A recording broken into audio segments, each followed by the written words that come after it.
Jerat Cinta CEO episode 38. Setelah pesawat itu meledak dan para penjahat itu tewas, keluarga Antonio pun dijemput oleh sebuah helikopter dan mereka pergi menuju tempat terpencil. Sesampainya di sebuah tempat rahasia milik mereka, seorang dokter menyambut mereka untuk datang. "Nona, Tuan, selamat datang. Mari saya periksa dulu kesehatan Anda," ujar si dokter. "Aku tidak apa-apa, Dok," ujar Hazel. "Udah, turuti aja perkataan dokter. Aku sangat mengkhawatirkan kesehatan kalian berdua." Hazel dan Stella pun melakukan pemeriksaan dan syukur hasilnya pun sangat baik. "Saya permisi dulu, Tuan. Kalau ada apa-apa tolong hubungi saya," ujar dokter tersebut. "Terima kasih, dokter." Dan mereka pun masuk ke dalam kamar masing-masing. Antonio membuka jasnya dan membersihkan badannya. "Sayangku, silahkan kamu bersihkan badanmu dulu dan mari kita tidur bersama," ujar Antonio. Hazel pun mengikuti apa yang diperintahkan oleh Antonio. Antonio pun duduk di samping Stella. "Putri kecilku, apakah kamu trauma dengan apa yang telah terjadi tadi?" "Tidak apa-apa, Pak. Aku tidak trauma. Coba tanganku tidak terikat. Pasti aku sudah melawannya," ujar Stella. "Anak pemberani." Antonio mengusap lembut kepala Stella. "Sayang, nanti hubungi kakek dan nenek ya dan bilang padanya kalau kita baik-baik saja. Papa khawatir kalau mereka akan cemas tentang keadaan dan keselamatan kita di sini." "Iya, Pak," jawab Stella. Hazel pun selesai mandi. "Mama, ayo kita telepon nenek." Hazel pun mengambil ponselnya dan menghubungi ibu dan ayahnya. "Halo, Ibu." "Nak, kamu baik-baik saja? Ibu melihat berita kalau pesawat yang kamu gunakan terbakar." "Tenang, Bu. Aku, Antonio dan Stella baik-baik saja kok, Bu. Ibu jangan terlalu mengkhawatirkan kami ya." "Bagaimana Ibu tidak khawatir? Ibu melihat beritanya di televisi. Dan untungnya sebelum berangkat Antonio berpesan kalau kami tidak boleh mempercayai apa yang diberitakan. Tapi namanya seorang ibu pasti mengkhawatirkan kalian kan?" "Iya, Ibu, Hazel mengerti. Tapi untuk saat ini Hazel baik-baik saja kok, Bu. Dan kita aman selama ada Antonio di sini. Sampaikan juga pada ayah, jangan mengkhawatirkan kami. Kami ingin membereskan masalah di sini. Apa Ibu ingin berbicara dengan Stella?" tanya Hazel. "Nenek, kakek, aku kangen kalian," ujar Stella. "Nenek juga sangat merindukanmu, gadis kecilku." "Nenek jangan khawatir ya, kami di sini baik-baik aja. Kami juga akan segera pulang kok kalau masalah papa sudah selesai," ujar Stella.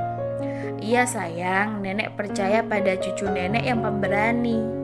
"Ya sudah, Nek, kami mau istirahat dulu ya, Nek. Nenek harus selalu menjaga kesehatan nenek. Stella sayang sama nenek." "Iya, nenek juga." Stella pun memberikan ponsel Hazel dan Hazel meletakkannya di sampingnya. "Kita harus tidur lebih awal karena besok ada masalah yang lebih penting yang harus kita selesaikan." "Sayang, ayo kita tidur. Maafin Mama ya karena Mama tidak menjagamu dengan baik. Apa kamu ketakutan tadi?"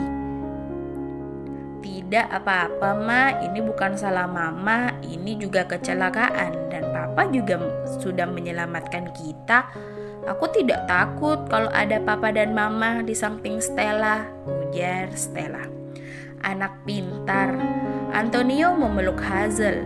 Stella yang melihatnya langsung merangkak dan tidur di tengah-tengah mereka. "Sayang, kenapa kamu tidak tidur di tempat kamu sendiri? Apa Papa akan melakukan hal aneh pada Mama kalau aku tidur?" "Hal aneh?" tanya Antonio. "Iya, Pak, hal aneh. Anak kecil gak boleh tahu." "Terus kenapa kamu ingin tahu?" tanya Antonio. "Iya, aku tahu. Papa akan menggoda Mama ya kan?" ujar Stella. "Ya sudah, kamu tidur dengan kami di sini." "Yeay, asyik." Stella pun sangat bahagia. Antonio memberikan kode kepada Hazel. "Sini," ujar Antonio. "Stella masih ada di sini dan dia belum tidur," ujar Hazel berbisik-bisik. "Papa, Mama, Stella boleh punya adik lagi nggak?" tanya Stella. "Kenapa mendadak kamu ingin adik?" "Ya, Stella capek sendirian, Ma. Stella nggak punya teman. Stella main sama Paman Louis terus.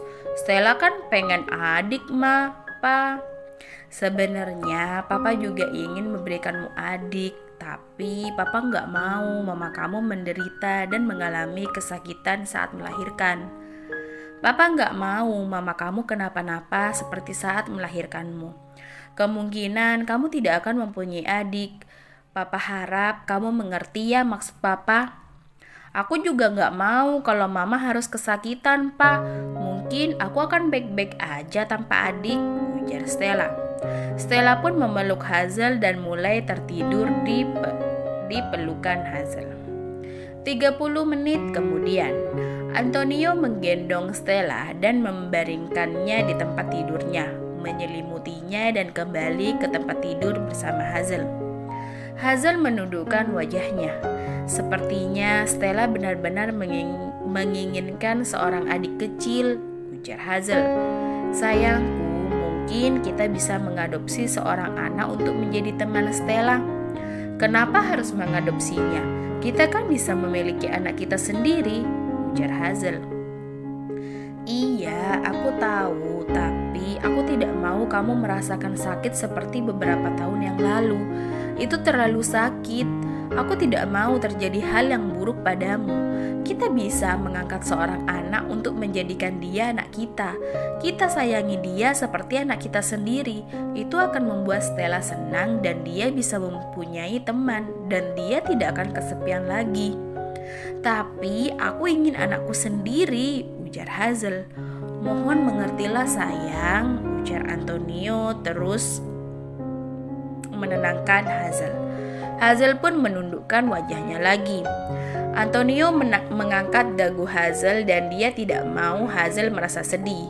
Baiklah, kita akan melakukan apa yang kamu inginkan. Kamu jangan bersedih lagi ya. Tapi untuk saat ini masalah yang akan kita hadapi sangat rumit. Jadi aku mohon, sebelum masalah ini selesai, kamu jangan dulu hamil. Aku mohon padamu. Tenang, aku akan menggunakan alat kontrasepsi untuk mengamankan rahimku, ujar Hazel. Bagus, tapi kita akan melakukannya sekarang. Hazel pun tertawa malu. Mereka pun melakukan adegan dewasa, beberapa ronde. Antonio pun tepar dan berbaring di samping Hazel. Suamiku, apakah aku boleh bertanya sesuatu?